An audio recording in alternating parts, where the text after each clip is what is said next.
Welcome to episode 14 of Let's Play Master of Orion 2. Alright, so I am still at war with the Slaw, and their defenses remain formidable. My fleet is measly 2 frigates, and much of their population is subjected and could rebel at any moment. Vulnerabilities abound in my empire, but this is such a trench warfare kind of game that everyone else suffers just as I do.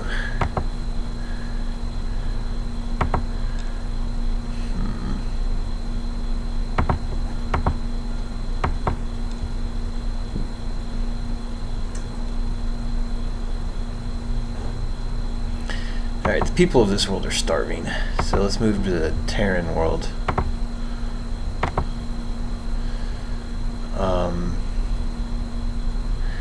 And I think that will actually ease my food shortage. Yes, okay, good.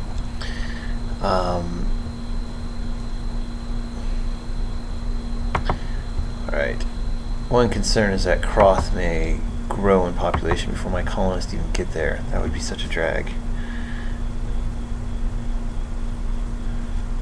Oh man.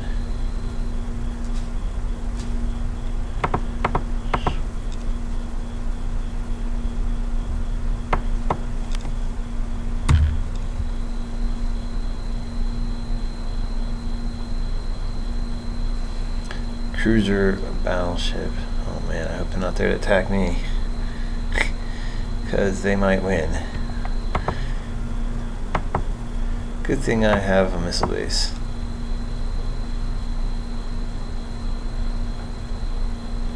Ooh, good. A settler arrived. So you can see the immediate impact. I can now have 7 people living here.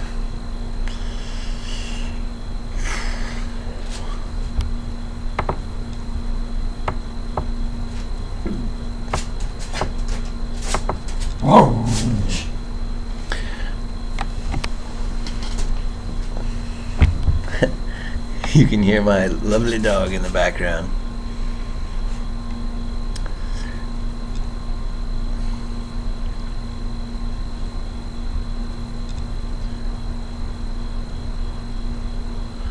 Okay, now that a settler arrived, I can mitigate the risk of a colonist arriving at Croth before I am ready by moving this colonist to Ursa, where I have an abundance of space.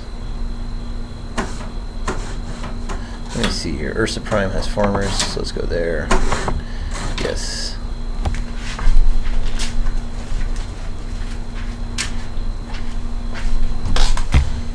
Okay.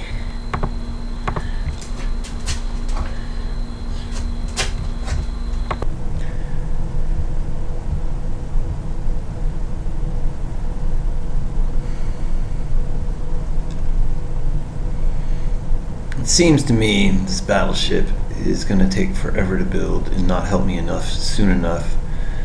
I need some security, so let's think about cheap, and let's think about rolling it right off the lot. So battle pods for space, and what I'm thinking about is a weapon that really never misses: the gyro destabilizer. It's unfortunately too big. I did not include that in my estimations.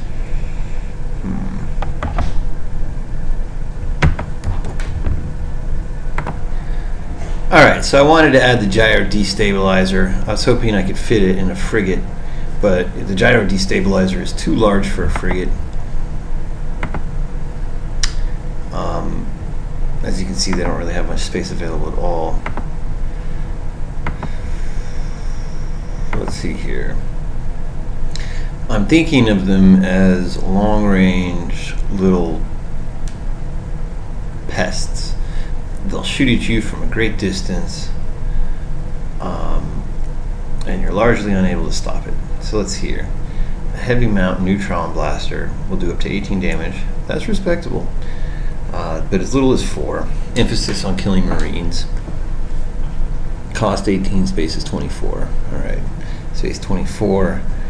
360 degree. Is this 360? We have to shoot in every direction because you're often turning around in this. So a fully modified to the degree that I can neutron blaster costs 32.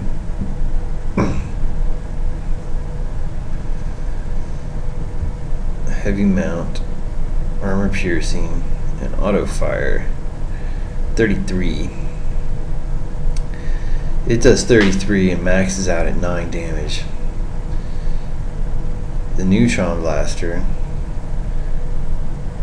does 32 and maxes out at 18.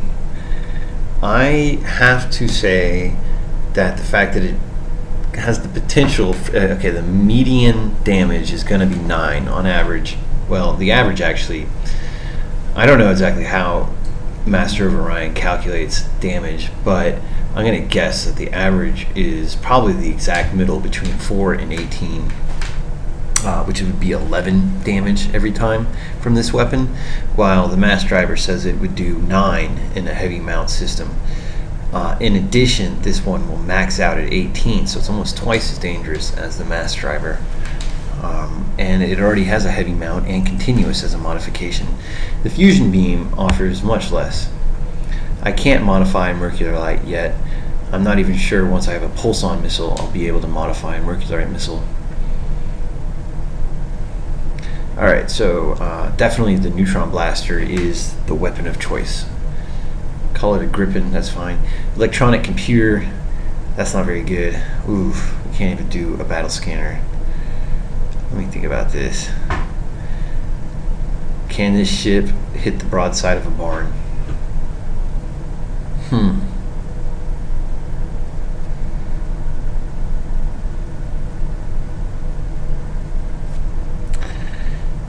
It's difficult to imagine that this ship could actually deliver its weapon without a battle scanner.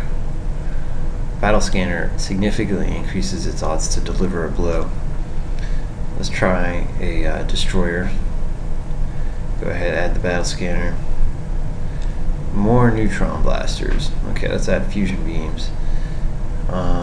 These fusion beams can be point defenses. Enveloping. Continuous is too large, but let's go with enveloping.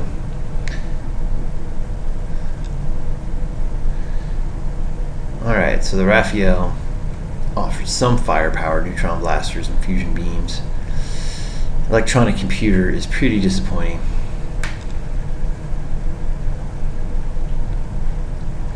But the truth is, I just don't think I can build a fleet. I need a fleet, or else I'm going to get invaded because the opponents, the computer will see how vulnerable I am. So I need a few of these. I can't buy them yet. Maybe soon. Alright, back to the action. Let's see here. Building a Raphael there.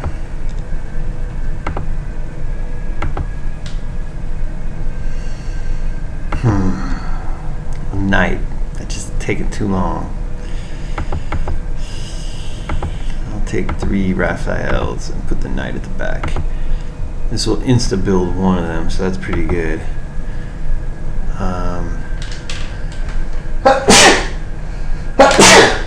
Excuse me.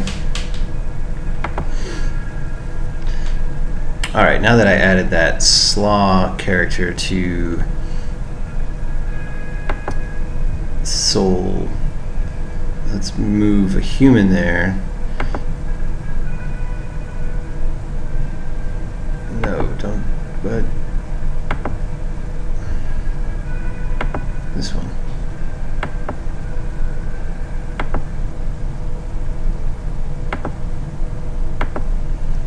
Alright, so I want to go to Soul 3. Let me try this.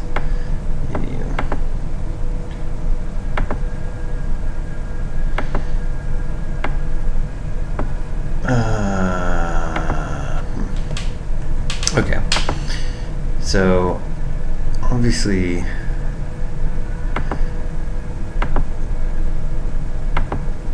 it doesn't make allowances for gaps.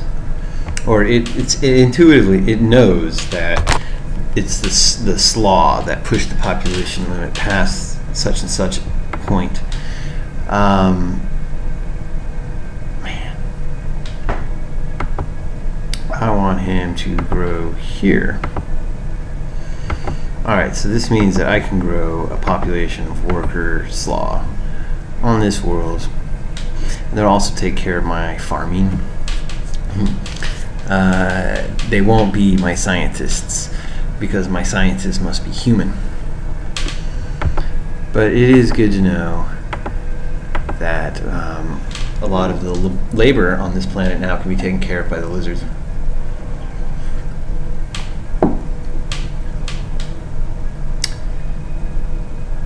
You see, at this point, I'm not even sure how I got that lizard guy onto this world.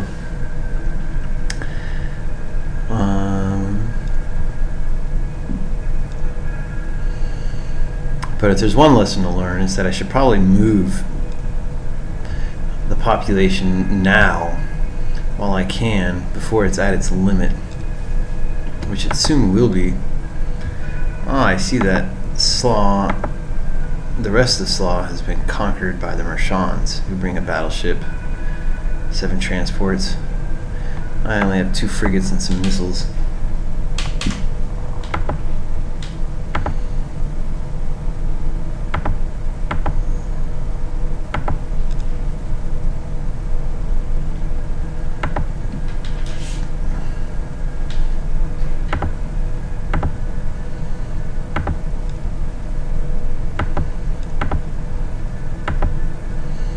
I noticed a food shortage and I addressed it.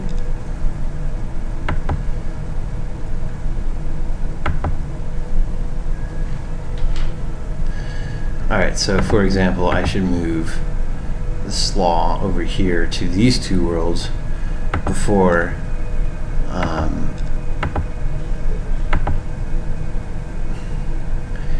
their population is at maximum, and I can no longer do that. I'll get some more chances though when advanced city planning comes around. I'll be able to move the lizardmen into position. Alright, so back to slaw. I want to move them to Ursa and Croth.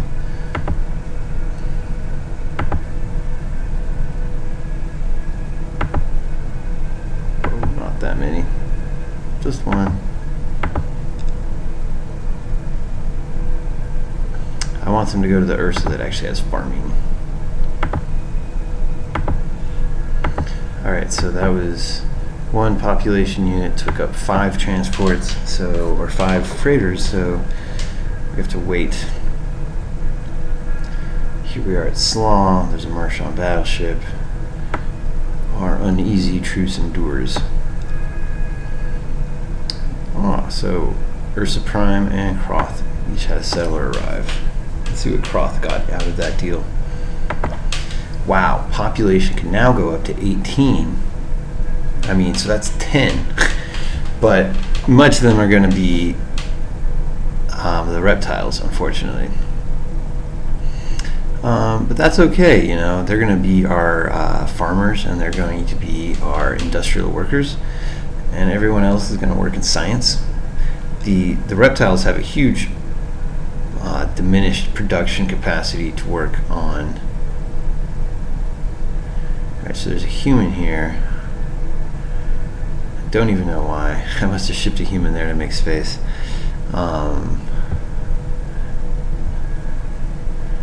So no one arrived at Ursa yet. Ooh, we're down a transport. We need some food.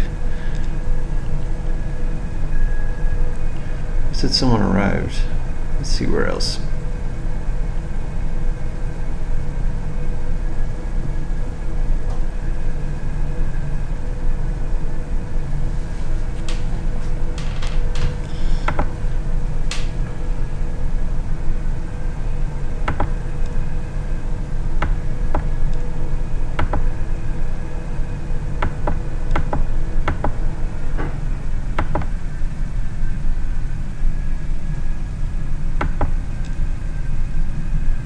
Alright, so I have plenty of ships, I just need food.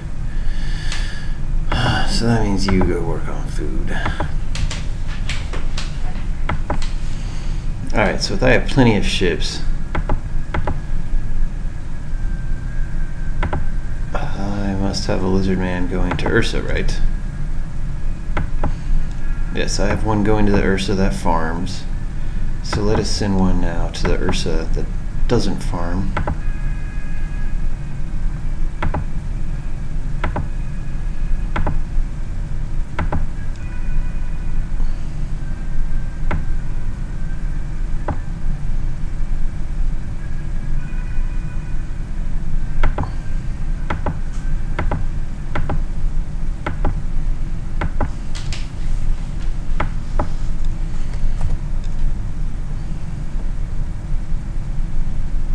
One colony, one transport. I hope they don't intend to attack me. Alright, that is our second Raphael that's been built.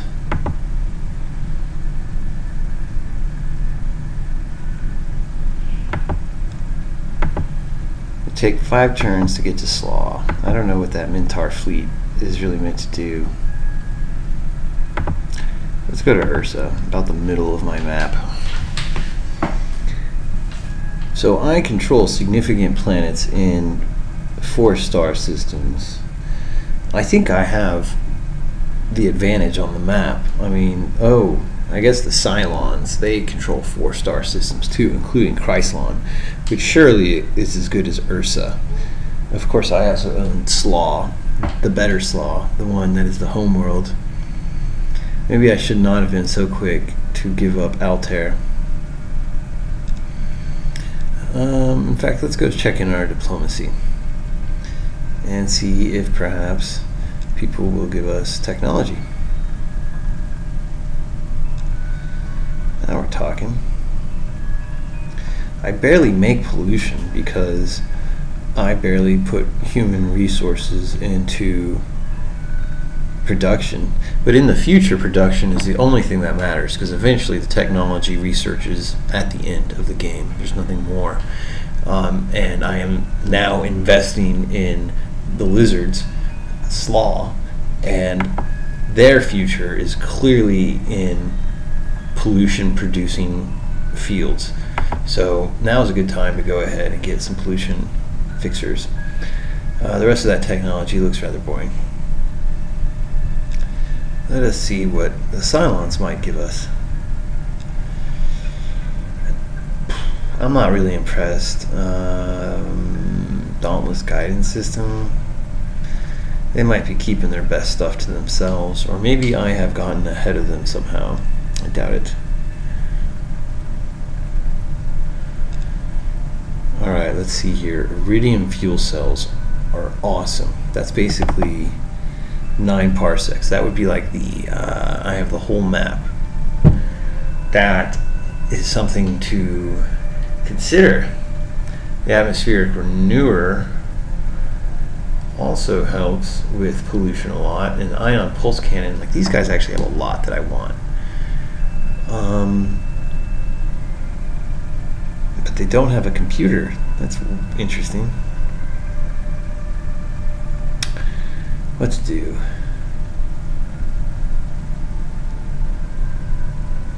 Let's go with the iridium fuel cells. Yes, I'll give you any matter torpedoes. Nope, that's the end. Alright. After that gave them the torpedoes, which I've never cared for the torpedoes. I've never considered them a very viable weapon.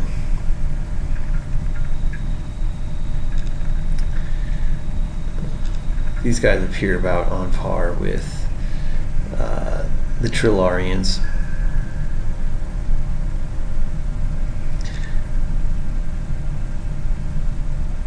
Alright, so there's nowhere in the map I can't reach. That's important because there comes times when people start attacking you and you can't attack back. So now I am confident that I could probably reach everywhere in the map.